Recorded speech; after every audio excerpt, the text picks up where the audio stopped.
Session number 10, further use of the will.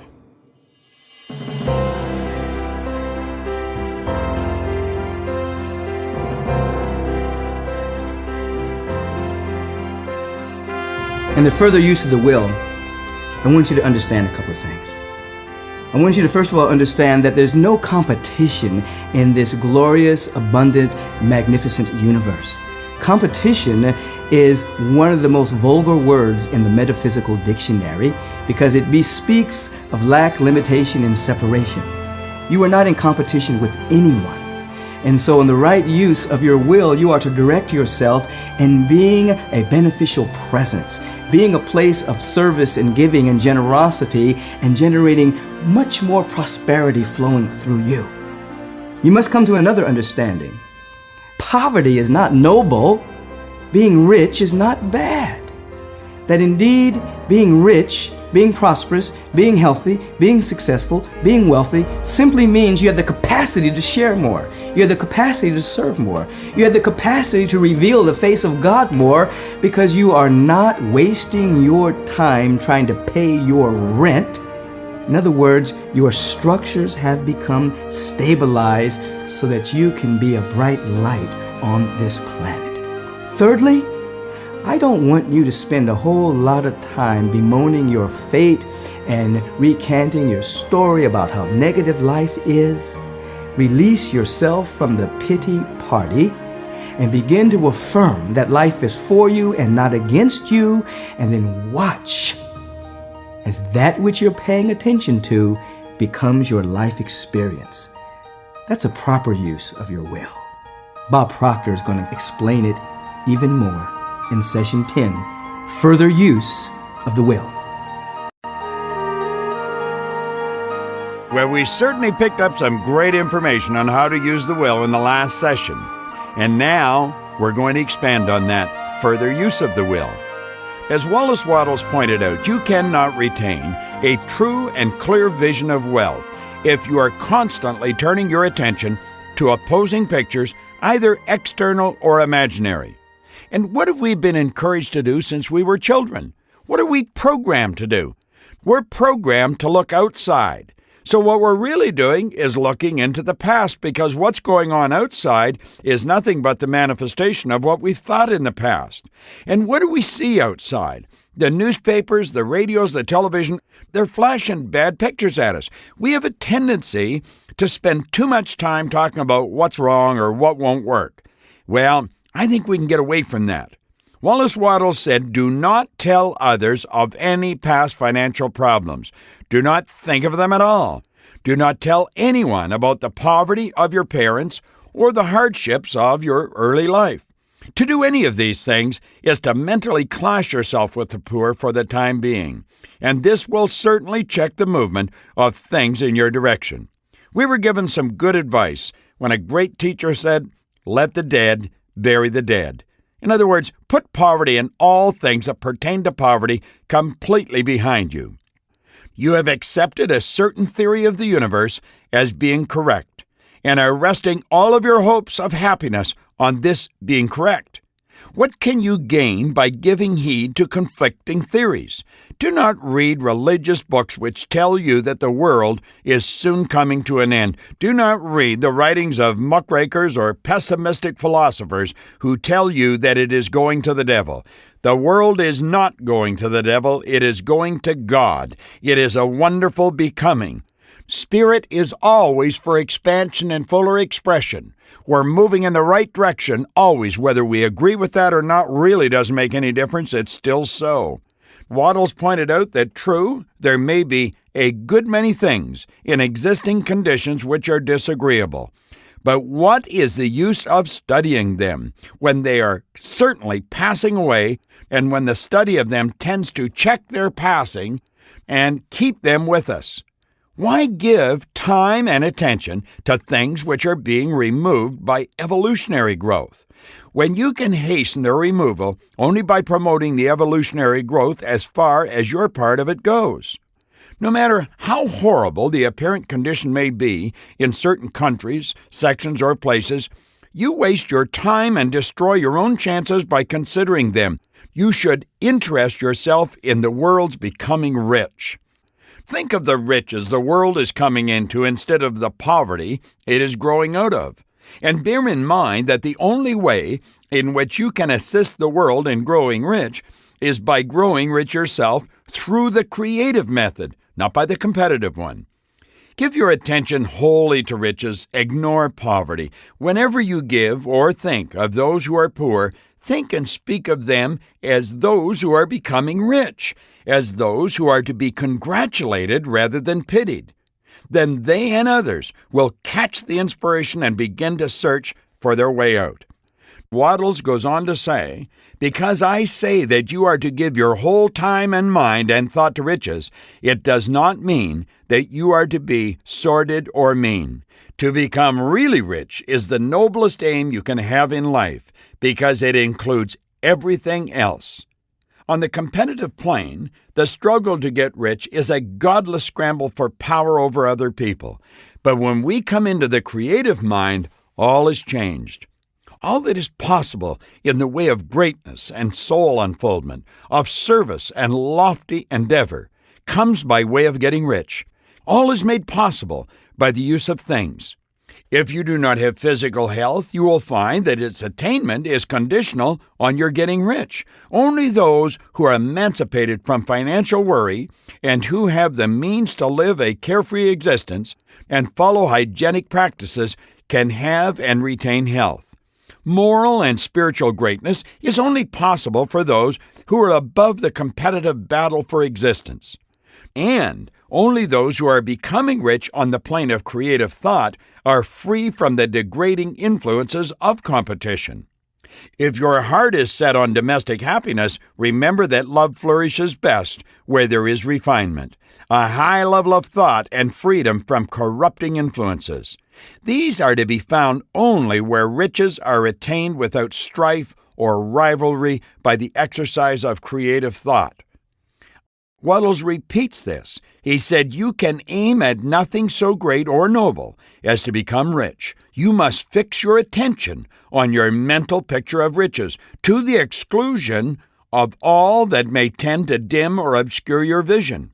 You must learn to see the underlying truth in all things. You must see beneath all seemingly wrong conditions the great one life ever moving forward toward fuller expression and more complete happiness. It is the truth that there is no such thing as poverty. There is only wealth. Some people remain in poverty because they are ignorant of the fact that there is wealth for them. These people can best be taught by showing them the way to affluence in your own person and practice. Others are poor because, while they feel that there is a way out, they are too intellectually indolent to put forth the mental effort necessary to find that way and travel it. And for these people, the very best thing you can do is to arouse their desire by showing them the happiness that comes from being rightly rich. Others are poor because, while they have some notion of science, they have become so swamped and lost in a maze of metaphysical and occult theories that they do not know which road to take. They try a mixture of many systems and fail in all. For these, again, the very best thing to do is to show them the right way in your own person and practice. An ounce of doing things is worth a pound of theorizing. The very best thing you can do for the whole world is to make the most of yourself. We're giving you another opportunity with this marvelous program, The Secret Science of Getting Rich, by exposing them to this program. Showing them how you use it, showing them how they can use it, showing them how you can earn a fortune with it, and they can too. You can serve God and your fellow humans in no more effective way than by getting rich. That is, if you get rich by the creative method and not by the competitive one. Waddles went on. He said another thing. I assert that this program gives in detail the principles of the science of getting rich. You do not need to read any other book upon the subject. Now, this may sound narrow and egotistical. However, there is no more scientific method of computation in mathematics than by addition, subtraction, multiplication, and division. No other method is possible. There can be only one shortest distance between 2 points. There is only one way to think scientifically, and that is to think in the way that leads to the most direct and simple route to the goal. This makes so much sense if you'll stop and think about it. Why root around and start over and start over? This is the way. You can see this will work. No person has yet formulated a briefer or less complex system than the one I am describing here. It has been stripped of all non-essentials. When you begin this method, lay all others aside. Put them out of your mind altogether. Now, Lloyd Conant encouraged me to do that back in 1968. I can tell you openly and honestly, it has earned me millions of dollars. Now, I have read many other books. I read for pleasure. I read for mental stimulation. And I would imagine you probably do too. But if you're looking for a program, if you're looking for a system, if you're looking for the shortest path to material wealth and personal fulfillment, you've got it here. This is it. Now, after you've made good and become rich, you may study other systems as much as you please, but until you are quite sure that you have gained what you want, do not read anything else on this subject except the authors mentioned in the preface. Only read the most optimistic comments on the world's news. Just those that are in harmony with your picture. Also, postpone your investigations into the occult. Do not dabble in theosophy, spiritualism, or kindred studies. It is very likely that the dead still live and are near. But if they are, let them alone. Mind your own business. Wherever the spirits of the dead may be, they have their own work to do and their own problems to solve. We have no right to interfere with them. We cannot help them, and it's very doubtful whether they can help us or whether we have any right to trespass upon their time if they can. Let the dead and the hereafter alone. Solve your own problems. Get rich. If you begin to mix with the occult, you will start mental cross-currents which will surely bring your hopes to shipwreck. Lastly, this and the preceding sessions have brought us to the following statement of basic facts. There is a thinking stuff from which all things are made, and which, in its original state, permeates and penetrates and fills the inner spaces of the universe. A thought in this substance produces a thing that is imaged by the thought.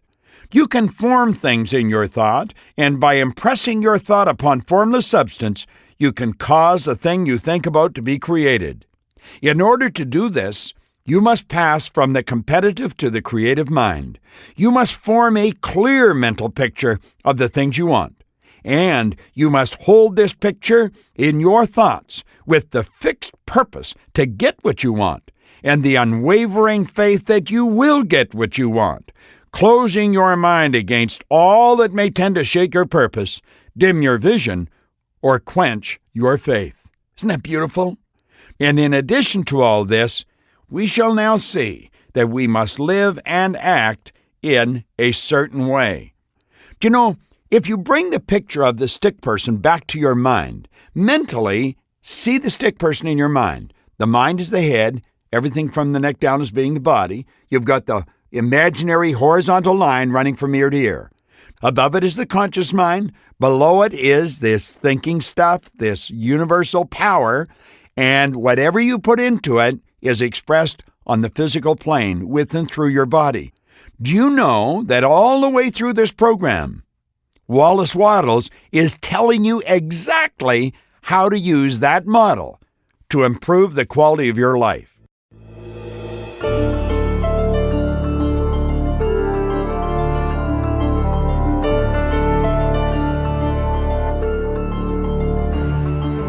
This brings us now to a couple of questions on this particular segment. What have you learned in this session about telling others about your past troubles? It's a good question. A lot of people spend a lot of time talking about their past problems. And number 2, explain the use of the will in properly directing your attention.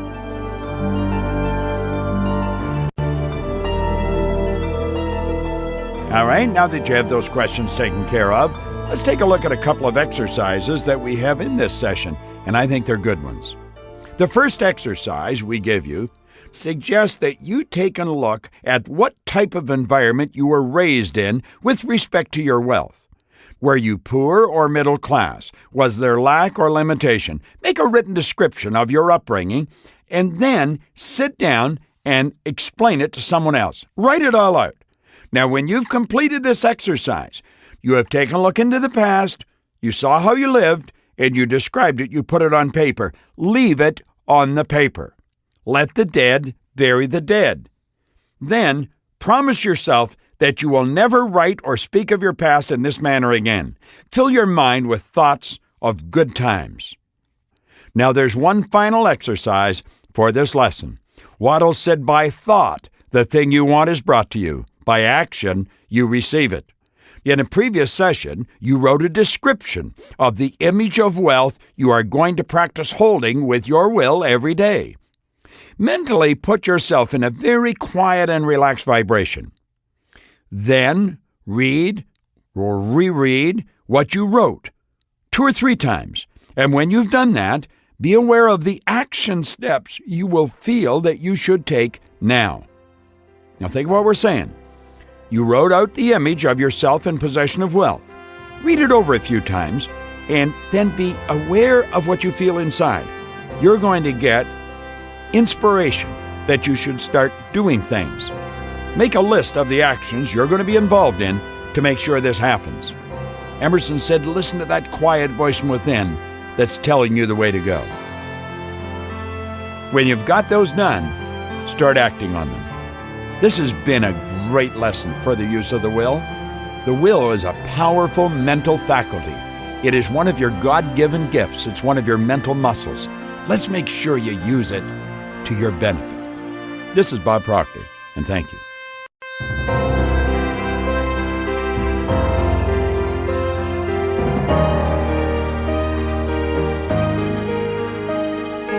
Hello, this is Jack Canfield.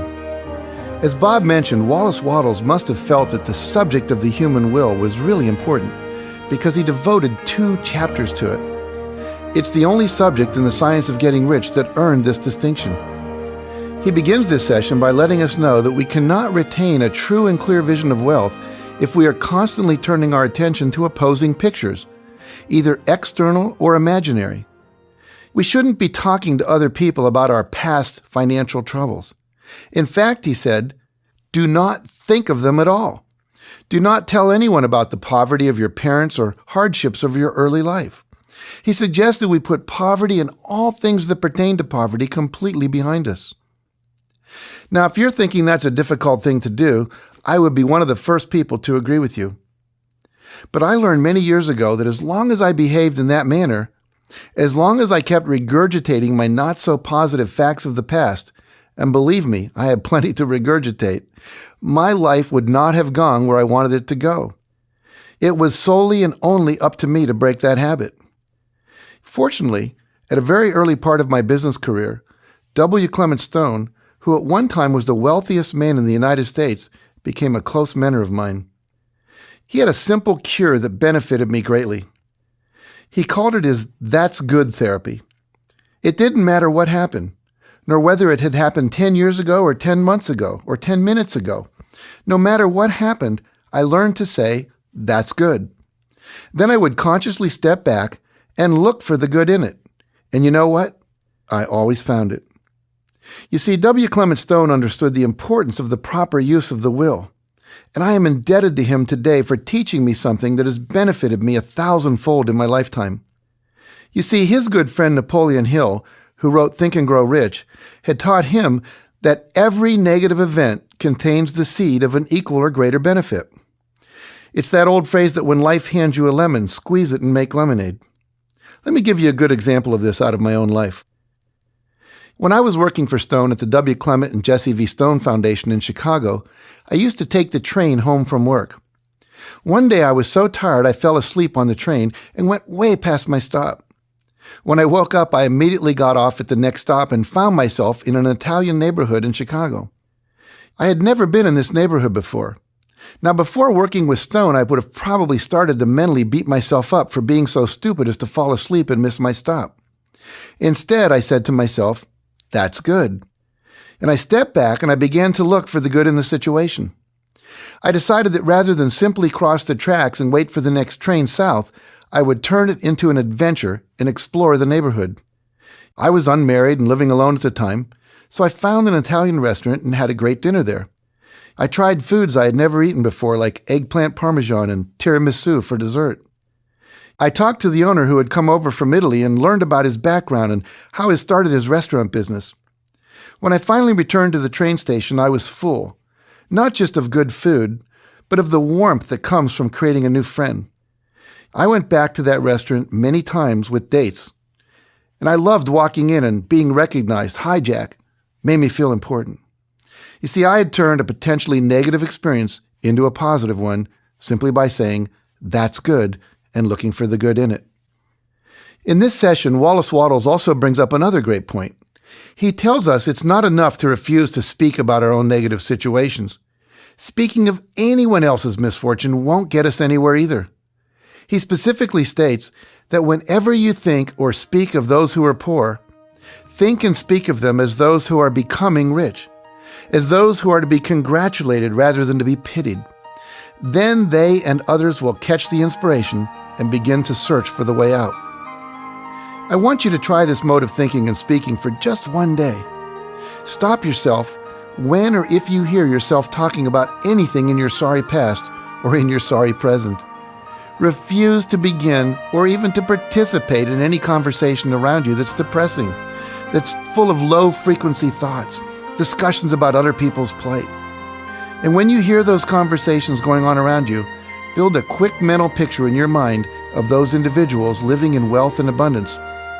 I promise you, you'll find this to be an eye-opening kind of day.